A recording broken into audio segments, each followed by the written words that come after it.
go. Ready. Okay.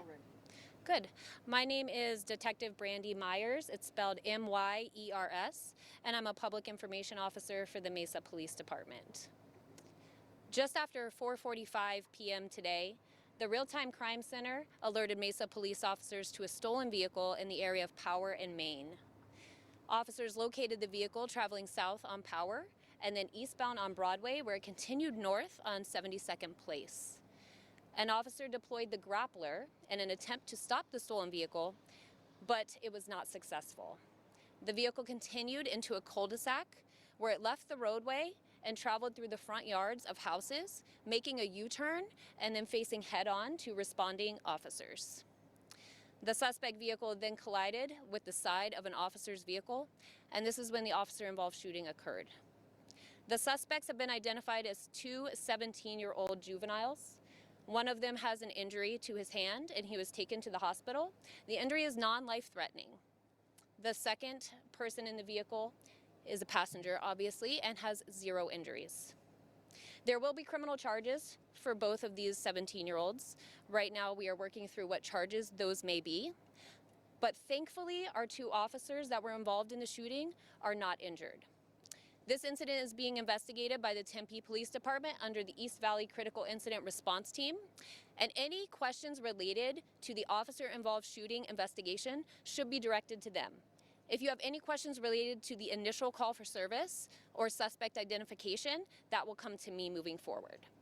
So what questions do you have right now that I can answer? Do you know anything? Do you know anything about where they stole the car, how they stole it, when they stole it? The vehicle was stolen June 5th out of Mesa.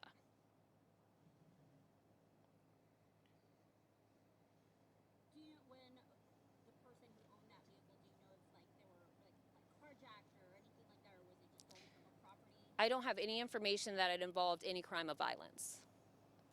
Where exactly was the grappler tried to be used? Right up the street here on 72nd Place. Actually, where we're standing, it curves to the left a little bit. It was deployed right on that curve. Did the grappler actually touch the suspect? It looks like it made contact and then it popped off of the tire. Was there property damage when the car drove through front yards? I haven't walked the scene, but looking from the air unit footage that we were able to view, it does not look like there's any significant property damage other than just driving through the landscaping.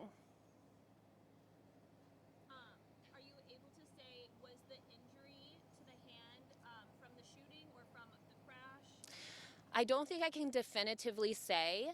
I know that it looks like it may have been from a shooting, but because the airbags deployed on the vehicle, it's hard to say, and we're hoping to learn more about it as the investigation progresses. And to clarify, the injured person was the driver.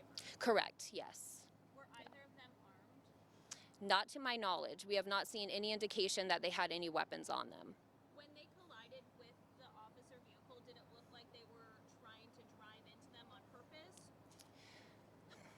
You will see the body camera footage eventually, but from what I saw, it looks like it was intentional to get out of the way. He wanted to get out of the cul-de-sac and the officer was in his way, and so he ran into the side of him.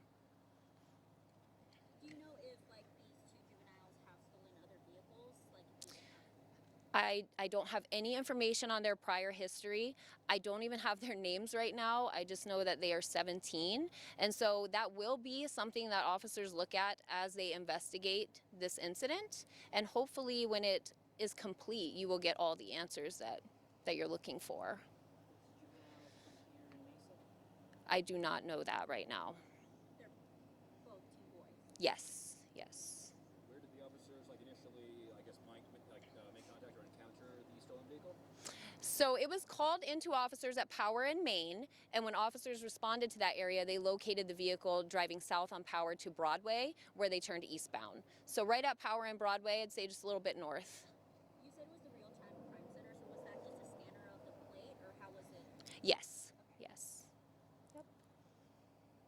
Can you explain how the grappler works for people who don't know? Yes, so the grappler is a device that is essentially put on the front of the vehicle. And it's a device that is used to stop fleeing vehicles safely. And what it does is it connects to the rear tires of a vehicle and it stops the tires from spinning. And there's a long thread of, I don't want to say string, but it's attached to the vehicle to slow it down to where officers can make contact. Did I explain that enough, Sierra? Oh, that's Okay. perfect. Thank you. Okay, you're welcome. Right? It's like a net. Yes, exactly. And there are a lot of videos on Google that you can see of police officers using it, which would be pretty cool to highlight for your viewers. Was the victim or the suspect who was not injured taken into custody without incident? Or did he just run Yes, away? correct. They were both taken into custody without incident. Or the one who got hurt in the hand, are they still in the hospital though? Yes, still in the hospital undergoing treatment. And of course, with these two being 17, we need to reach out to their families and let them know where they are at so they can make contact with them. How long are you expected to be out here in the neighborhood? With any officer involved shooting investigations, it usually takes a couple hours. We have to have officers come out and walk through the scene again.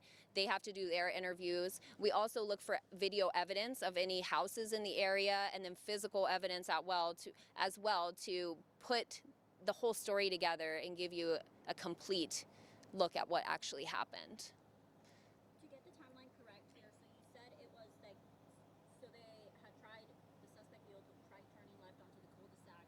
That's when the officers deployed, the grappler didn't really catch on. So they kind of went into the front lawns and then they shot at them? So there is a cul-de-sac and it's a little bit further off of this street. So when you curve, it's not just the cul-de-sac, you have to drive a little bit. It drove into the cul-de-sac, the stolen vehicle went off of the roadway making a U-turn, driving through the front yard of multiple houses that lined the cul-de-sac, then putting him head on with officers responding, and then it rammed into the side of one of those officers, and that is when the shooting occurred. And I did finish a news release that I will be sending to you shortly after this, so you will get everything that I said in writing, and you're free to use that as well. Can you, Any questions? just for my ignorance, Yeah. explain what the involvement with Tempe Police is? Yes, so there is a law that will be in effect starting July 1st, and it says that you cannot, as a police agency, investigate your own critical force incident. So if it is a criminal case, we can't investigate it ourselves. So under the East Valley Critical Incident Response Team, which I can send you information on too, there's a call out list, and Tempe PD was on it to come out and take over our investigation.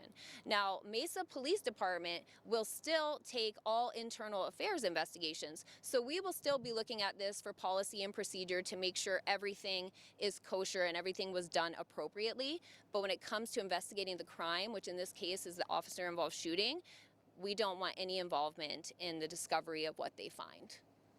Yeah. Okay, well, thank you all for coming. If you have any further questions again about this incident, please let me know. But about the investigation, Tempe PD. Thank you guys so much.